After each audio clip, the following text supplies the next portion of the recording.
નમસ્કાર વિદ્યાર્થી મિત્રો, અગાઉના લેક્ચરોમાં આપણે જોઈ ગયા આલ્કોહોલની રાસાયણિક પ્રક્રિયાઓ. આલ્કોહોલની રાસાયણિક પ્રક્રિયામાં ફરીથી એકવાર યાદ કરી દઈએ. આપણે વાત કરી હતી આલ્કોહોલની જે રાસાયણિક પ્રક્રિયાઓ હતી એની અંદર પહેલી જોઈ હતી એની ધાતુ સાથેની પ્રક્રિયા. ધાતુ સાથેની પ્રક્રિયાથી હાઇડ્રોજન વાયુ મુક્ત કરે છે, એ વસ્તુ જોઈ હતી. બીજા નંબરે જોઈ હતી આપણે એની પ્રક્રિયાઓ એસ્ટરીકરણ. એસ્ટરીકરણની પ્રક્રિયાની અંદર એસ્ટર નિપજ બનતી હતી. આ એસ્ટર નિપજ બનતી હતી એ પ્રક્રિયાની અંદર વાત કરીએ તો આપણે એની અંદર પ્રક્રિયા કરાવતા હતા આલ્કોહોલની પ્રક્રિયા એકવાર કરાવેલી કાર્બોક્સિલિક એસિડ જોડે, તો આપણને એસ્ટર નિપજ મળી. બીજા નંબરની જે પ્રક્રિયા જોઈ હતી એની અંદર આપણે આલ્કોહોલની પ્રક્રિયા કરાવતા હતા. બીજા નંબરની પ્રક્રિયામાં એસિટાઇલ ક્લોરાઇડ લીધું, CH3COCl, એના સાથે પ્રક્રિયા કરેલી. એસિડિક એનહાઇડ્રેટ સાથે પ્રક્રિયા કરી હતી. એટલે આ રીતે આપણે અલગ અલગ પ્રક્રિયાઓથી એની અંદરથી એસ્ટર નિપજો પ્રાપ્ત કરી હતી. હવે આગળ એની અંદર એક પ્રક્રિયા વાત કરીશું જે એસ્પિરિનની બનાવટની પ્રક્રિયા હતી, જે ખાસ કહીએ કે આપણે સેલિસિલિક એસિડ કહીએ. સેલિસિલિક એસિડનું જે આપણે એસિડિલેશન, જે CH3CO સમૂહ દાખલ થવાની જે પ્રક્રિયા છે, આ CH3CO સમૂહ દાખલ થવાની જે પ્રક્રિયા છે એને કહેવામાં આવતું હતું એસિડિલેશન. અને આ એસિડિલેશનની પ્રક્રિયાથી જે એસ્પિરિન બનતું હતું એની આપણે બનાવટ જોઈશું. તો એસ્પિરિનની બનાવટ માટે સેલિસિલિક એસિડ લેવામાં આવતું હતું. સેલિસિલિક એસિડનું સૂત્ર હશે બેન્ઝીન રિંગ ઉપર COOH. આ સૂત્ર હતું સેલિસિલિક એસિડ. હવે જે આ સેલિસિલિક એસિડ હતું, આ સેલિસિલિક એસિડની પ્રક્રિયા કરવામાં આવશે એસિડિક એનહાઇડ્રેટ સાથે. એસિડિક એનહાઇડ્રેટ સાથે આપણે કહીએ એસિડિક માધ્યમમાં, એટલે કે H+ ની હાજરીમાં પ્રક્રિયા કરતા હતા. તો એની અંદર CH3CO2O એસિડિક એનહાઇડ્રેટ જોડે H+ ની હાજરીમાં પ્રક્રિયા કરવામાં આવશે. તો આની અંદર જે COOH અને OH સમૂહ હતો, આ OH જે હશે એમાંથી H જે હશે દૂર થશે. એટલે ઉપર COOH પેન્નાઇન OH માંથી આપણે આગળ જોયું એસિડિક એનહાઇડ્રેટ નું સૂત્ર લખવું હતું આપણે આ રીતે CH3COOCH3. આ રીતે આપણે એસિડિક એનહાઇડ્રેટ નું સૂત્ર લખતા હતા. હવે આ રીતે આપણે એસિડિક એનહાઇડ્રેટ નું સૂત્ર લખીએ છીએ એની અંદર વાત કરીએ તો આમાંથી હવે અહીંયાથી જોડાતો ગ્રુપ હશે COCl. એટલે અહીંયા O જોડે જે H નો પરમાણુ હતો, હાઇડ્રોજન પરમાણુનું વિસ્થાપન થશે અને હાઇડ્રોજન પરમાણુના સ્થાને અહીંયા જોડાશે COCH. એટલે અહીંયા એક COCH3 આખું ગ્રુપ જોડાયું એસિડિક એનહાઇડ્રેટ સાથે પ્રક્રિયા કરીને. અને જે આ હાઇડ્રોજનનો પરમાણુ છે, આ હાઇડ્રોજનનો પરમાણુ CH3COO જોડે જોડાય અને મુક્ત કરશે CH3COOH. એટલે આ જે આપણને બનતું હતું આ સૂત્ર કેવું હોય તો એસ્પિરિનનું સૂત્ર હતું. એસ્પિરિન જે દવાઓમાં જેનો ઉપયોગ થાય છે એ એસ્પિરિન આનું સૂત્ર એનું કહેવાશે. બીજું એનું નામ કહેવાતું હતું એસિટાઇલ. એસિટાઇલ સેલિસિલિક એસિડ એના તરીકે પણ ઓળખાય છે. એસિટાઇલ સેલિસિલિક એસિડ આ નામે પણ ઓળખાય છે. તો આ પ્રક્રિયા કેવી હોય તો આ પ્રક્રિયા કહેવાતી સેલિસિલિક એસિડ નું કહી શકાય એસિડિલેશન કહેવાશે. એસિડિલેશન માં ગ્રુપ દાખલ થતું હશે અંદર COCH3. હાઇડ્રોજન પરમાણુનું વિસ્થાપન થયું અને હાઇડ્રોજન પરમાણુનું વિસ્થાપન થઈ અને આની અંદર જોડાતો તો CH3CO જે આમાંથી મુક્ત થશે COCH3 ગ્રુપ આની અંદર જોડાશે. ખાસ એક્ઝામની અંદર એસ્પિરિનની બનાવટ, એસ્પિરિનનું IUPAC ના બંધારણીય સૂત્ર કયા પ્રકારનું છે, આ રીતના જે MCQ હોય છે તે વધારે પૂછાતા હોય છે. તો આ આપણે જોઈએ આલ્કોહોલની અંદર રાસાયણિક પ્રક્રિયાની અંદર એસિડિક એનહાઇડ્રેટ સાથેની પ્રક્રિયા, જે આપણે કહીએ વેદનાહાર ઔષધ એસ્પિરિન આવતું હતું, મતલબ કે દુખાવો દૂર કરવા માટે. તાપમાન જે તાપ શામક કહેવાય, ટેમ્પરેચર તાવ આવે અને વધી ગયું હોય તો એને નીચું લાવવા માટે સોજો ઉતારવા માટેની જે બધી દવાઓનું કન્ટેન્ટ હોય છે તેની અંદર આ એસ્પિરિનનો ઉપયોગ થતો હોય છે. તો એસ્પિરિનનું જે બંધારણ સૂત્ર, એની બનાવટ છે, પરિવર્તનમાં પણ ઘણીવાર આ રીતે એસ્પિરિનની બનાવટ વિશે પૂછતા હોય છે. તો એ રીતે આપણને ખાસ ખ્યાલ હોવો જોઈએ. તો આટલે સુધીની આપણે જેટલી પણ રાસાયણિક પ્રક્રિયાઓ જોઈ એની અંદર આપણે જોયું તો એની અંદર O અને H વચ્ચેનો બંધ તૂટતો. અહીંયા પણ હાઇડ્રોજન પરમાણુ દૂર થયો અને એની સ્થાને પરમાણુ જોડાયો. તો હવેની પ્રક્રિયામાં જોઈશું C અને O વચ્ચેનો બંધ તૂટશે અને થતી પ્રક્રિયાઓ છે તે. તો પહેલા તો આ જે રાસાયણિક પ્રક્રિયા હતી તે દરેક જણે ચોપડામાં ખાસ લખી દેવી.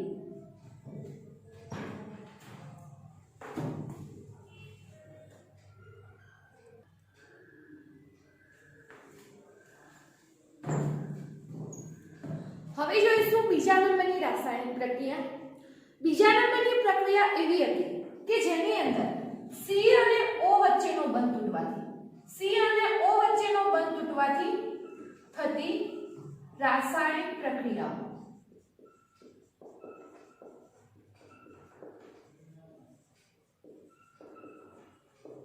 તો હવે જે આપણે પ્રક્રિયાઓની વાત કરવાની છે એની અંદર કાર્બન અને ઓક્સિજન વચ્ચેનો બંધ તૂટશે અને કાર્બન અને ઓક્સિજન વચ્ચેનો બંધ તૂટવાથી થતી રાસાયણિક પ્રક્રિયાઓ હશે. હવે આની અંદર આપણે વાત કરીએ તો પહેલી પ્રક્રિયાની અંદર આવશે હાઇડ્રોજન હેલાઇડ સાથેની પ્રક્રિયાઓ. હાઇડ્રોજન હેલાઇડ સાથેની જે પ્રક્રિયાઓ હતી એની અંદર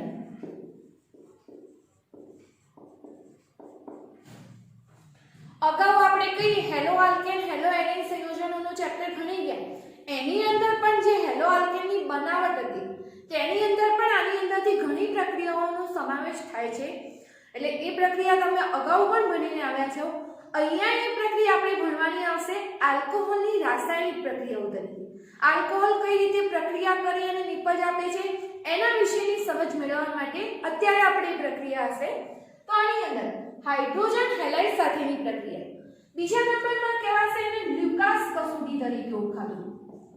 એટલે એને લ્યુકાસ કસોટી તરીકે પણ આપણે જાણીએ છીએ. તો હાઇડ્રોજન હેલાઇડ સાથેની જે પ્રક્રિયા હતી એની અંદર આપણે વાત કરીએ. હાઇડ્રોજન હેલાઇડ સાથેની પ્રક્રિયામાં આલ્કોહોલની પ્રક્રિયા HCl અને ZnCl2 સાથે કરતા હેલો આલ્કેન નિપજ મળતી હતી. અહીંયા ખાસ આલ્કોહોલનું સામાન્ય સૂત્ર આપણે કેવું હોય તો આલ્કોહોલનું સામાન્ય સૂત્ર કહેવાશે ROH. આની પ્રક્રિયા HX અને ZnCl2 ની હાજરીમાં કરવામાં આવે. અહીંયા HX તરીકે હાઇડ્રોજન ક્લોરાઇડનો સમાવેશ કરવામાં આવે છે. હાઇડ્રોજન ક્લોરાઇડ અને ZnCl2 નું જે મિશ્રણ હોય છે એ લ્યુકાસ પ્રક્રિયક તરીકે અહીંયા વર્તે છે. તો આ જે પ્રક્રિયા છે એની અંદર હવે આની અંદર ROH માંથી OH નો આખો વિસ્તાર બંધ થશે અને એના સ્થાને અહીંયા જોડાશે X નો પરમાણુ. એટલે તમને અહીંયા નિપજ મળશે RX. હેલો આલ્કેન મળશે RX તરીકે. અને આ OH અને જે અહીંયા હાઇડ્રોજન હેલાઇડ સાથેની પ્રક્રિયા હતી તો એમાં જે H હતો OH નો પરમાણુ અને H નો પરમાણુ કહીએ તો OH અને H નો પરમાણુ મિશ્ર થઈ અને બનાવશે H2O નો પરમાણુ. એટલે અહીંયા નિપજ તરીકે આપણને હેલો આલ્કેન નિપજ મળશે. અહીંયા ખાસ ધ્યાનમાં રાખવું કે CO બંધ તૂટવાથી થતી જે પ્રક્રિયા હતી એ આલ્કોહોલ સંયોજનો જ આપતા હશે. ફિનોલ સંયોજનો આ પ્રક્રિયા આપતા નથી. એટલે એ રીતે આપણે એની અંદર આલ્કોહોલમાં આ રીતે એનું સામાન્ય સૂત્ર. હજી વસ્તુ વધારે ઉદાહરણથી આપણે સમજીએ કે દાખલા તરીકે ઇથેનોલની પ્રક્રિયા CH3CH2OH. આ સૂત્ર હતું ઇથેનોલ. ઇથેનોલની પ્રક્રિયા હાઇડ્રોજન હેલાઇડ એટલે આપણે અહીંયા લઈએ છીએ HCl સાથે કરવામાં આવે હાઇડ્રોજન ક્લોરાઇડ સાથે. ZnCl2 ની હાજરીમાં આપણે પ્રક્રિયા કરતા હતા. અહીંયા HCl અને ZnCl2 નું જે મિશ્રણ હતું આ HCl અને ZnCl2 નું મિશ્રણ લ્યુકાસ પ્રક્રિયક તરીકે ઓળખાય છે. તો આ HCl અને જે ZnCl2 નું મિશ્રણ હશે એની અંદર ઇથેનોલમાંથી અહીંયા OH નો પરમાણુ આખો અહીંયાથી દૂર થશે. એની જગ્યાએ આપણે કહીએ તો ક્લોરીનનો પરમાણુ OH ના સ્થાને જોડાશે. એટલે આપણને અહીંયા નિપજ મળશે CH3CH2Cl. CH3CH2Cl ક્લોરોઇથેનનું સૂત્ર હશે. અને આ જે ક્લોરોઇથેન હતું એની અંદર H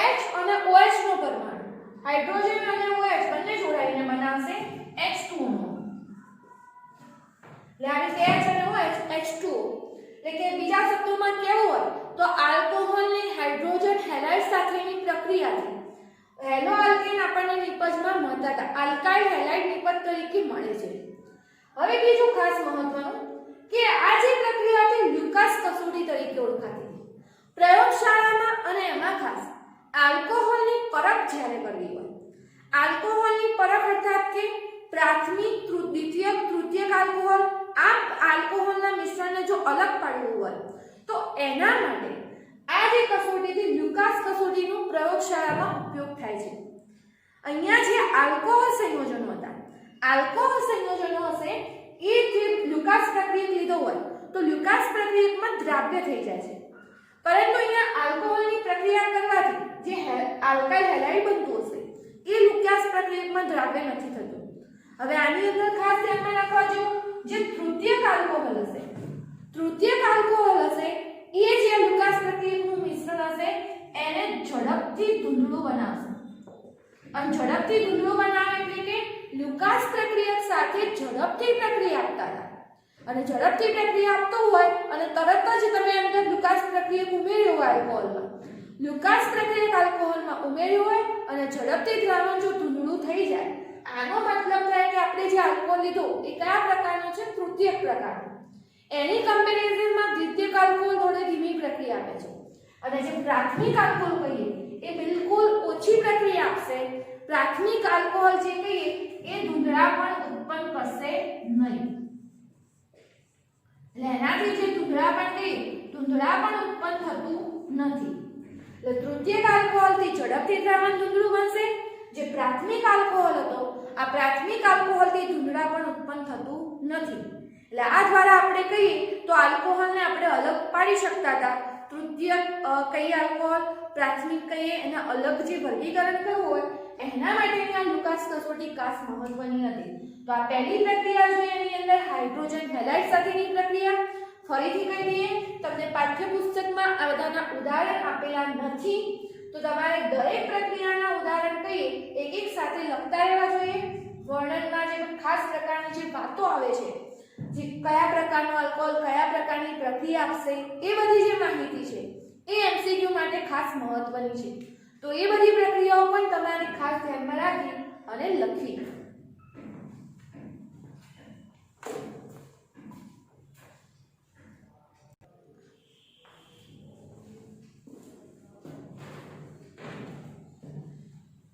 એના પછીની પ્રક્રિયા આવશે CO બંધ તૂટવાની પ્રક્રિયા કહીએ. તો બીજા નંબરની પ્રક્રિયાની અંદર આવશે ફોસ્ફરસ ટ્રાયહેલાઇડ સાથેની પ્રક્રિયા.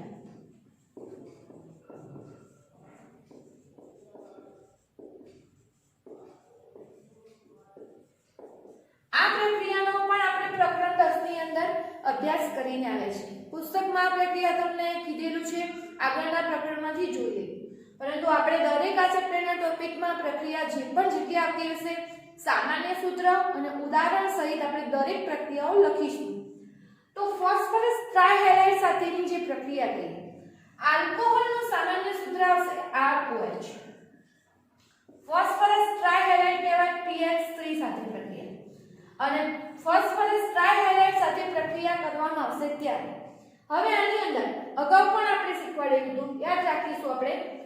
OH નો પરમાણુ દૂર થશે, એની જગ્યાએ જોડાશે અહીંયાથી X નો પરમાણુ, એટલે નિપજ મળશે RX, જે હેલો આલ્કેન હતો તે. હવે અહીંયા ખાસ ધ્યાનમાં રાખવા જેવું કે OH નો પરમાણુ દૂર થયો, એના સ્થાને અહીંયાથી જોડાયા X નો પરમાણુ, એટલે અહીંયા નિપજ મળી હેલો આલ્કેન. હવે અહીંયા જોઈ શકાય છે કે હેલોજનની સંખ્યા pH3, અહીંયા PCl3 વાપરી શકાય કો તો PBr3. X તરીકે જે લીધેલું છે ક્લોરીન કો તો Br, આ પરમાણુ આની અંદર લીધેલો હોય, ક્લોરીનનો કો તો Br નો પરમાણુ. એટલે અહીંયા PCl3 PBr3 ફોસ્ફરસ ટ્રાયબ્રોમાઇડ કો તો કહીએ ફોસ્ફરસ ટ્રાયક્લોરાઇડ, આનો અહીંયા ઉપયોગ થતો હતો. તો આ ફોસ્ફરસ ટ્રાયક્લોરાઇડ કે ફોસ્ફરસ ટ્રાયબ્રોમાઇડ. હવે આની અંદર હેલોજન જે પરમાણુ છે, ક્લોરીન હશે કે બ્રોમિન હશે, એની સંખ્યા અહીંયા ટોટલ 3 છે. 3 છે તો સંતુલન કરવા માટે આપણે અહીંયા આગળ 3 મૂકીશું. 3 મૂકીશું તો અહીંયા આલ્કાઇલ સમૂહ જે હતો એની સંખ્યા પણ અહીંયા 3 થઈ જતી હતી. તો એ 3 સંતુલિત કરવા માટે આપણે અહીંયા આગળ 3 કરીશું, અને 3 કરીશું એટલે અહીંયા 3H 3 ઓક્સિજન, અહીંયા વધુ ફોસ્ફરસ, અને એ ભેગા થઈને બનાવશે H3PO3. એટલે આ રીતે તમને સંતુલન પણ યાદ રહેશે અને અહીંયા મળતી જે R પેદાશ હતી H3PO3 ફોસ્ફરસ એસિડનું સૂત્ર છે. ફોસ્ફરિક એસિડ હોય તો H3PO4 હોય અને ફોસ્ફરસ એસિડ છે માટે H3PO3 અહીંયા લીધેલું છે. તો અહીંયા H3PO3 આ રીતે મુક્ત થશે. તો આ રીતે આપણે આખું સંતુલન સહિત બધી જ વસ્તુ અંદર યાદ રાખી શકીએ છીએ. કોઈ જ વસ્તુ આની અંદર ભૂલે જાય એ પ્રકારની નથી. હવે આનું ઉદાહરણ આપણે હજી લઈએ તો ઇથેનોલનો અણુ લીધેલો હોય CH3CH2OH. ઇથેનોલની પ્રક્રિયા આપણે આની અંદર કરીએ PbR3 ના અણુ જોડે કરવામાં આવે. PbR3 મતલબ કે ફોસ્ફરસ ટ્રાઇબ્રોમાઇડ. હાલ અગાઉ આપણે કીધું હતું એ પ્રમાણે છે. તો અહીંયા આલ્કોહોલની પ્રક્રિયા PbR3 સાથે કરતા હતા. તો PbR3 સાથે પ્રક્રિયા કરીશું ત્યારે આની અંદર ફરીથી OH નો પરમાણુ અહીંયાથી દૂર થશે. એના સ્થાને અહીંયા જોડાશે Br નો પરમાણુ. તો અહીંયા મળશે CH3CH2Br. ફરીથી સંતુલન યાદ કરીએ. આ બાજુ બ્રોમિનની સંખ્યા 3 છે. આ બાજુ બ્રોમિનનો એક જ પરમાણુ છે. તો આગળ આપણે અહીંયા ગુણીશું 3 વડે. 3 વડે ગુણીએ તો જે આલ્કાઇલ સમૂહ હતો એને પણ અહીંયા 3 વડે ગુણવો પડે. અને 3 વડે ગુણશું એટલે હાઇડ્રોજન 3 થશે, ઓક્સિજન 3 થશે અને અહીંયા બાકી વધ્યો ફોસ્ફરસ. તો અહીંયા મિક્સ ભેગા થઈને બનાવશે H3PO3 જેને આપણે કહેતા હતા ફોસ્ફરસ એસિડ તરીકે ઓળખાશે. અને આ રીતે આપણને એની અંદર જે કહેવાશે બ્રોમો ઇથેન કહીએ, ઇથાઇલ બ્રોમાઇડ કહીએ, નિપજ તરીકે અહીંયા મળતું હશે. તો બીજી પ્રક્રિયા જે હશે અહીં પણ આલ્કોહોલની રાસાયણિક પ્રક્રિયામાં દરેક જણે લખી દેવી.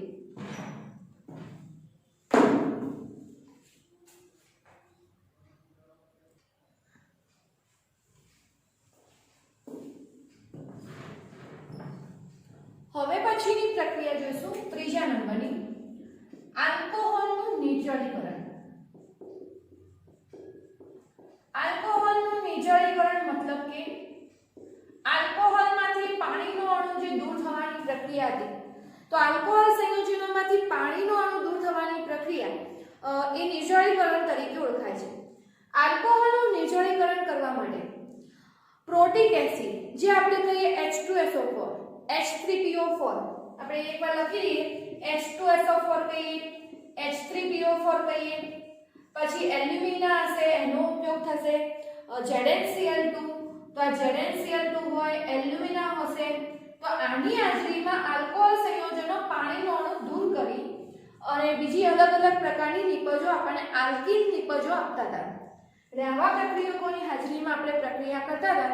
એક ટાઈપની ગરમી આપવામાં આવતી હતી એના કારણે અને એના કારણે આલ્કોહોલ સંયોજનોમાંથી પાણીનો અણુ દૂર થતો હતો. આ પાણીના અણુને દૂર થવાની જે પ્રક્રિયા હતી આલ્કોહોલ સંયોજનોમાંથી એ ઓળખવામાં આવતી હતી નિર્જલીકરણ તરીકે. હવે આપણે એની અંદર એક સામાન્ય સૂત્ર લઈએ કે ધારો કે આલ્કોહોલનું સામાન્ય સૂત્ર આ રીતે બતાવીએ CH. કોઈ પણ જે કાર્બન આપણે અલગ અલગ પ્રકારના સંયોજનો હશે એની અંદર આ રીતનું તો એની અંદર આલ્કોહોલમાં સામાન્ય બંધારણ હશે જ.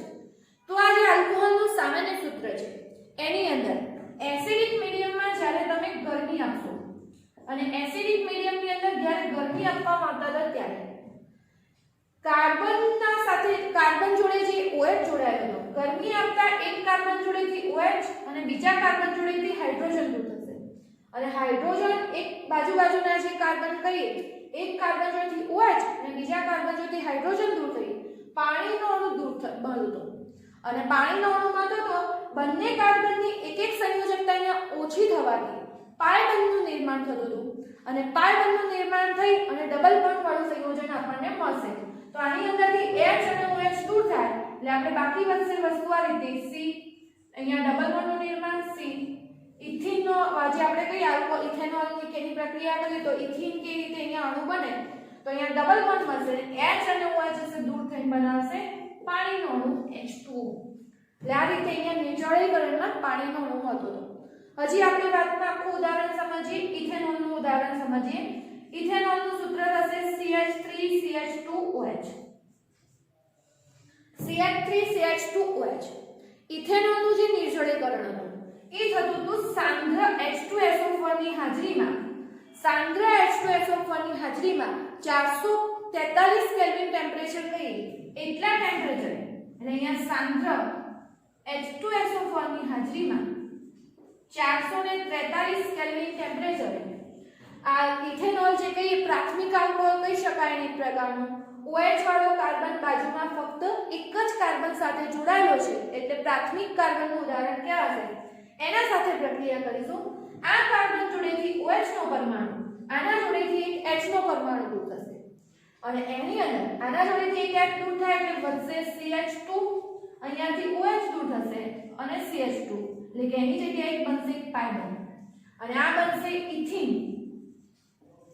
અને અહીંયા આપણે જે કહીએ H અને OH અહીંયાથી મુક્ત થયેલો H અને આટલેથી OH એ જોડાઈને બનાવશે H2O તો આ રીતે ઇથેનોલમાંથી આપણે ઇથેનોલનું નિર્જળીકરણ થવાથી પાણીનો અણુ આપણને આ રીતે મળતો હતો બીજા નંબરે જોઈએ દ્વિતીયક આલ્કોહોલ પ્રાથમિક કરતા જેમ જેમ દ્વિતીયક તૃતીયક આલ્કોહોલ તરફ જશો એમ નિર્જળીકરણ થવા માટે જે પ્રબળતા જોઈતી હતી ટેમ્પરેચરની હોય કે જે એસિડની હતી એ ઓછી થતી હતી કેમ કે સરળતાથી પાણીનો અણુ ઘુમાવી શકશે પ્રાથમિકથી તૃતીયક તરફ જતા સરળતાથી પાણીનો અણુ ઘુમાવી શકશે આની અંદર ઉદાહરણ લઈએ તો હવે આપણે દ્વિતીયક આલ્કોહોલની અંદર ઉદાહરણ લેવાનું છે પ્રોપેન 2 એટલે પ્રોપેન 2 હશે એની જે નિર્જળીકરણની પ્રક્રિયા હતી એની વાત કરીશું પ્રોપેન 2 નું સૂત્ર લખવું હોય તો CH3 CH CH3 અહીંયા CH2 હોત તો પ્રોપેન હોત ને અહીંયા OH જોડી દીધું બીજા નંબરના સ્થાને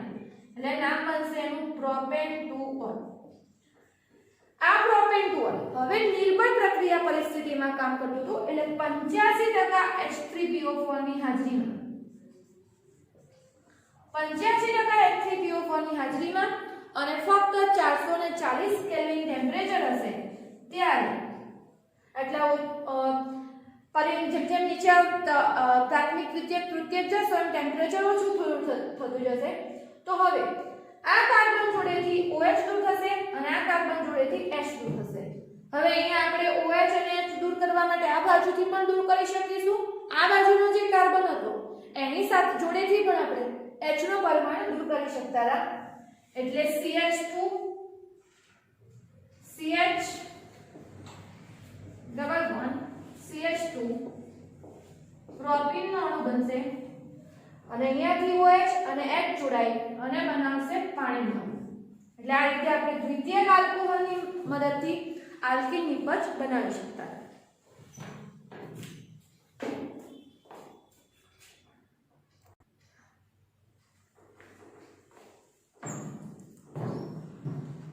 ત્રીજી પ્રક્રિયા આલ્કોહોલના નિર્જળીકરણમાં આપણે જોઈશું તૃતીયક આલ્કોહોલનું સૂત્ર યાદ રાખવા માટે CH3 CH OH CH3 જે રીતે આપણે પ્રોપેન 2 નું સૂત્ર લખ્યું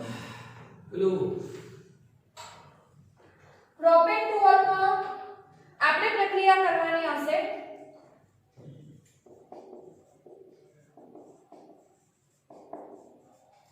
જે રીતે દ્વિતીયકમાં પ્રોપેન 2 ની આપણે પ્રક્રિયા કરી આ રીતે અહીંયા OH હતું આ OH માં અહીંયા આટલેથી H દૂર કરીને અહીંયા CH3 જોડશો તો અહીંયા હશે 2 મિથાઇલ પ્રોપેન 2 આ 2 મિથાઇલ પ્રોપેન 2 ની પ્રક્રિયા 20% H3PO4